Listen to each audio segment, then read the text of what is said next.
I'd like to just take a second and welcome everyone back to my channel. This Friday, a friend of mine, Math Bowler, and I went to Rogers, Ohio flea market. And this is just simply a short recap of some of the things that I had acquired. Before we even left my driveway, Math Bowler knows that I kind of like some of the quirky things in baseball. So what he had come across was a small lot of Cracker Jacks cards. These were inserts that came in Cracker Jacks back in the, I think they were early 90s. So he knew that I kind of liked these kind of things, and he dropped those off and said that they were something he thought would fit better in my collection. So here's just a kind of a quick rundown of those. You might see they're reprints of the original Cracker Jack cards. In fact, I do have a partial set of these. Hopefully, I think I need 3 cards, and hopefully these will in fact yield those 3 cards that I need. So you can take a look. There's quite a few different cards here. So I'll take those and kind of set those aside, and later on tonight, maybe I'll get a chance to go through and see if I was able to complete out my set. He also gave me 2 autographs. The first one here is a Walt Harris signed autograph. And the other one is a Vern Law. So thank you, Math Bowler. If you're a subscriber of my channel but not his, check him out. He does a lot of through-the-mail autographs. He does do some preview videos. So here is my first stop, the first dealer I saw at the flea market. And here's some cards that I come up with. I'm working on completing out a 1980 set. So these look pretty sharp. Pete Rose, and then Pete Rose highlights. Nolan Ryan. Reggie Jackson. Mike Schmidt. A couple 75s that I thought were just kind of nice. Including the one that is shared with Mantle and Murray Wills from 1962's Most Valuable Players. And then I spotted this card right here. 1983 Wade Boggs rookie card. And it's in really, really good shape. So when I asked him what he wanted for them, he looked through them and gave me a price of $6, which I thought was extremely fair. So I ended up with that was my first lot. Then I stopped at another table. Didn't see a whole lot. Had a lot of different things. Pretty eclectic. And he did have this 1990 Fleer update. It was wrapped, and I did open it to take a look and see if it did have the card I was looking for, and it did in fact have the Frank Thomas rookie card in it. So I ended up with this. This was $3. Thought it was a very fair price. And then I went to a dealer. I started looking through his box, and he originally had them as a $5 box, but he said he could do maybe 3 for $10. And if I got a number, he might be able to even do 4 for $10. So these were, in essence, I was able to get these for $2.50 a piece. For my 79 set, I did get this Pete Rose record breaker. And then my 78 set, Reggie Jackson, Johnny Bench, 73.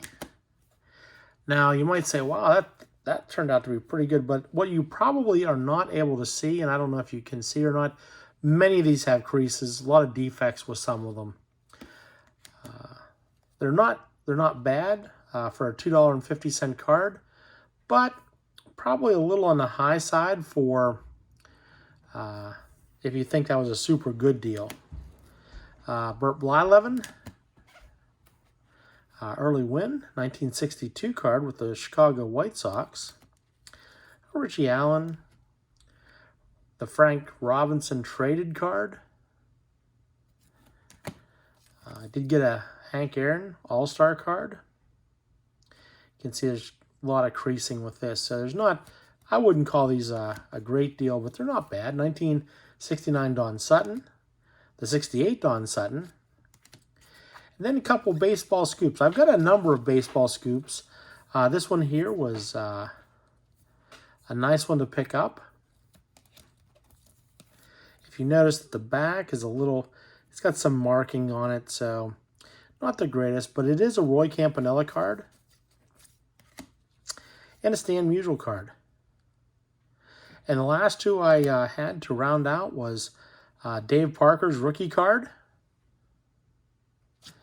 And finally, a football. I wanted to get 16 cards, so I did get a Don Meredith card playing for the Dallas Cowboys. In his showcase, he said he'd give me half off anything that was in his showcase. And I came across the 1954 Phil Rizzuto. One of the nice things about that Phil Rizzuto is it seems to be it's a $5 card, and it's in $5 condition. It's pretty rough on the back. You can see the corners are rounded, a lot of creasing. But Phil Rizzuto, New York Yankees shortstop for many years. Nice addition to my collection now. And then finally, the last store or shop that or table I went to, these were in a dollar bin, but she gave me a really good deal on these. I did get 25 of them, and she charged me $12. So this is kind of an upgrade from a card I have for my 78 set, and an upgrade on my 76 set for Don Sutton. Jim Palmer. Then I got this 1993 Mike Piazza Stadium Club. I believe this is a 2013 Bryce Harper. I am not sure that is his rookie card. I don't see the rookie logo on this, but I think this is pretty early in his career. And then the Donruss 1993 rated rookie for Mike Piazza. Ed Matthews, third base. He's a Hall of Famer. I think this might have been the last card of his career. And recently we heard of the passing of J.R. Richard. Here's his rookie card. Bill Buckner. Bert Hooton's rookie card. This is an early Allen Ginter, Albert Pujols. And if you've seen my other videos, you know I'm a fan of Allen Ginter. This was a 2006, I believe. The Bob Horner rookie card. A Optic Eloy Jimenez rated rookie card. Danny Murtaugh with the Pirates. Maury Wills with the Dodgers, 1970. And this is from the 2002 archives. It's a Johnny Bench Chrome card. I just thought this was a nice shape. I like that card. I've always kind of liked that card, and this just gives me a chance to kind of add a Chrome card to my collection. Jim Mudcat Grant, Bob Johnson, couple Pirates to kind of work on my my PC there. Here is a Bill Mazeroski, the 1983 design. Harry Walker. I believe this is a 1962 Pirates coaches.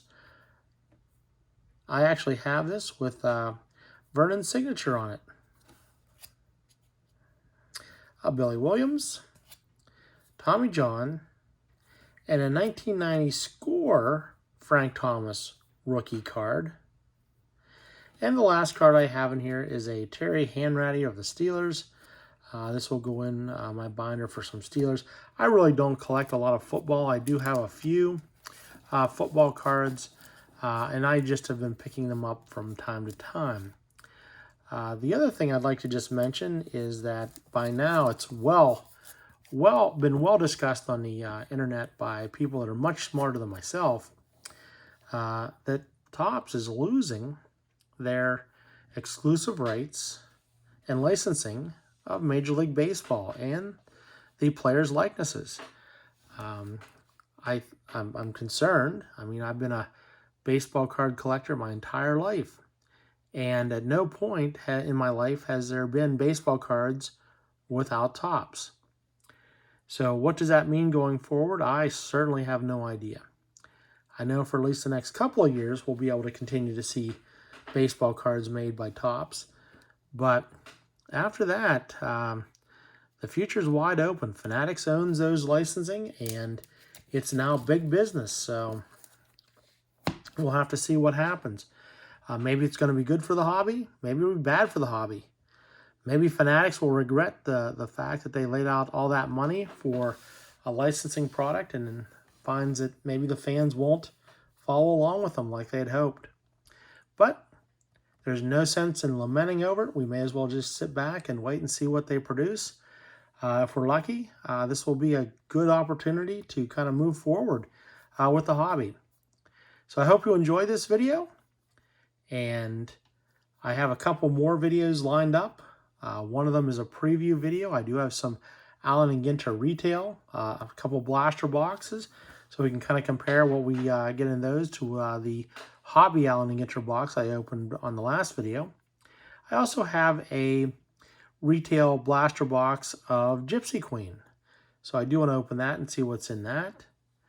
And at some point down the road, I think we're going to break into that Bob Feller rip card. I think we're going to rip it. So be on the lookout for that. So if you enjoyed this, give us a thumbs up. If you're not a subscriber, please consider hitting the subscribe button. But thank you for sticking with me until the very end, and I hope to see you next time.